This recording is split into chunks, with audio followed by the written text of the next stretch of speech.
What is good, guys? It's Ray J back with another video. And in this one, I want to break down what's going on with Tesla SPY and a couple of other tickers. I'm going to break down some big news that just came out for Tesla that's causing it to sell off a bit and some other factors affecting the share price. But let me just mention that I am not a financial planner, so take nothing I say as financial advice. And also, if you guys can, please check out the Webull link, which is down below and in the description. If you sign up for Webull, the link down below, and deposit $500, you're guaranteed 20 free stocks. If you deposit $25,000 or more, you're guaranteed 75 of them. And the offer ends very soon in just 4 days. Anyways, for Tesla, something very interesting happened. Tesla came down during the pre-market session into this 168 area, but I told you as long as we held this, we would see this thing try to rebound, and that is what happened initially. We went all the way back up to 172, and a lot of people made money off that play. However, guys, something else happened over the last 1.5 hours. Some new news came out causing Tesla to sell off again, and now we're below 168 and 167.5, looking a little bit weaker. So what news came out? This news right here. The federal regulator has come out and they found that the Tesla Autopilot has critical safety gaps linked to hundreds of collisions and even more critical collisions as well. So it's very, very important. The NHTSA has been investigating Tesla.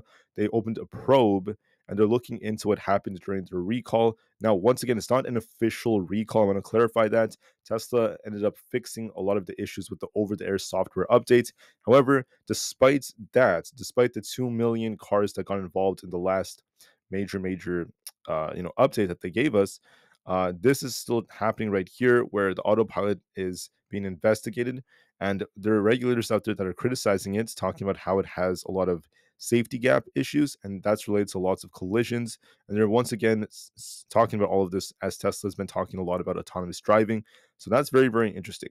So you guys can see right over here, the federal authorities are saying that there's a critical safety gap in Tesla's autopilot system, which contributed to at least 467 collisions and 13 fatalities, sadly. The findings from the NHTSA of 956 crashes in which Tesla Autopilot was thought to have been in use, and this also happened after a nearly 3-year investigation published on Friday. They also are going to be talking about how they believe that the autopilot design has led to foreseeable misuse and avoidable crashes, in their opinion, and that the system did not sufficiently ensure driver attention or appropriate use. They're talking about that, and they're kind of criticizing Tesla for this. They're talking about how this has led to, a lot of negative things from what their probes are showing. And they also are opening a new probe into the effectiveness of the software update that they used to address the quote-unquote recall. It's not, once again, it's not an official recall. I'm just using that term because that's what they're using. And that is the update that was meant to fix the autopilot defects. So that's very important. The NHTSA is now suggesting its report on Friday that the software update was probably inadequate, has been coming out, and they're going to continue to report this. So that is not the best of news for Tesla. So with that happening, Elon Musk, the whole Tesla team were screaming about their FSD technologies solving driving autonomy. I believe they will eventually, but right now they're getting a lot of criticism from the NHTSA and many important federal regulators, and there has to be a lot of improvements to be made, unfortunately. So with that being said, what do I see for Tesla? The share price kind of got a rejection right here. We're still trying to hold 167. Losing this does give risk for a retest of this low right here in the 166 area, and eventually 165 is coming towards our 50 EMA. So Tesla's looking a little bit weak right now. To turn back up, I want to see it get back above 168.7. If we do close above that, it's going to have potential, but right now it's showing some weakness because of all this negative news that's coming out. Despite that, Nvda is still pushing up very, very nicely. I mentioned to everyone that this had potential to go all the way up to about 877, and that is where we are right now since we got above this resistance at 862.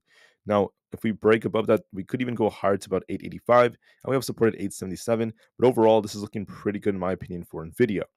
For SPY, in my opinion, is approaching this resistance. We came very close to this 510 area. Now we're kind of shuffling at 509. 509 is a very, very key level. We'll see if we close above this or not. If we close above 509, we're going to be in a good place for next week. If we don't do so, it could retrace a bit before we try to bounce again. We have a nice imbalance to fill all the way over here, which could take us all the way up towards at least 512, eventually 514. But we'll have to see if we close above 509 for now, and we'll take it one step at a time. So watch for that on SPY. That's going to be key. For the QQQ, it's the same thing. Can we close above 432 or not, or do we end up failing to break this? That's going to be a key resistance. If we close above this, we'll be in a very, very good place.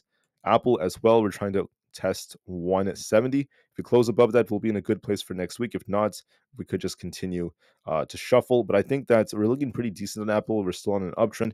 Unless we lose 169, I would turn back to a little bit more bearish. But overall, it's still holding up decently, so we'll have to see how things go. With that being said, that's it for the 5 I typically talk about. I might just end the video from here. For Tesla, once again, showing some weakness, barely holding 167 right now, so just be a little bit careful with it. We had some negative news that's kind of causing Tesla to underperform a bit, right? The S&P 500 is up over 1%. NASDAQ, QQQ, they're all up, but Tesla's down almost 2% because of this bad news. So it is what it is, guys. Remain positive, keep your heads up, and we'll see how things go moving forward. Watch and see where Tesla closes and how well it holds up. All right, that's your update for now. I'll be back in a few more hours for one more update. Thank you for listening, and peace out.